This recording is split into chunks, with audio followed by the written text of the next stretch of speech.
અમદાવાદમાં plane crash દુર્ઘટનાને લઈને વધુ કેટલાક મહત્વપૂર્ણ સમાચાર સામે આવી રહ્યા છે। ચા નાસ્તો પાણી દૂધ માટે ₹16 લાખનો ખર્ચ થયો છે।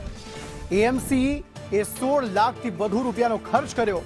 કર્મચારીઓ સેવાભાવી સંસ્થાઓ માટે આ ખર્ચ કરવામાં આવ્યો છે। એએમસી એજન્સીએ મૂકેલા બિલને હવે મંજૂર કરશે। આ અંગે વધુ માહિતી આપી રહ્યા છે સંવાદદાતા હિરેન રાવલ। હિરેન, જણાવશો શું વધુ વિગતો આ સમગ્ર મામલે? 16 લાખથી વધુ રૂપિયાનો ખર્ચ કર્યો, જેને હવે મંજૂર કરશે એએમસી। जो 12 जूने अमदावाद माटे ए गोजारी दुर्घटना प्लेन क्रेशनी घटना અને ત્યાર પછી એની કામગીરી માટે અમદાવાદ કોર્પોરેશનના અધિકારીઓ કર્મચારીઓ જોડાયા હતા।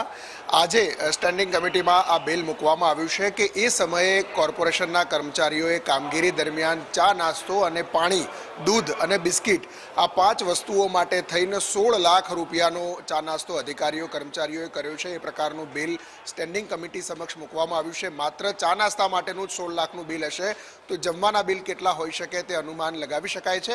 સ્ટેન્ડિંગ કમિટી આ અધિકારીઓના ચા નાસ્તા પાછળના 16 લાખનો ખર્ચ અને એ પણ કે જ્યાં 260 લોકોના મૃત્યુ થયા હતા એ મૃત્યુ પાછળ કામગીરીમાં આ લોકોએ 16 લાખ રૂપિયાનો ચા નાસ્તો કર્યો છે, એ પ્રકારના બિલ સ્ટેન્ડિંગ કમિટીમાં મૂકવામાં આવ્યા છે। અને થોડાક જ સમય પહેલાં આ સ્ટેન્ડિંગ કમિટીની બેઠક શરૂ થઈ છે। આ બિલોની અને મંજૂરી આપી અને જે તે એજન્સીને કોર્પોરેશન આ બિલ ચૂકવશે। હિરેન, આભાર સમગ્ર માહિતી આપવા માટે।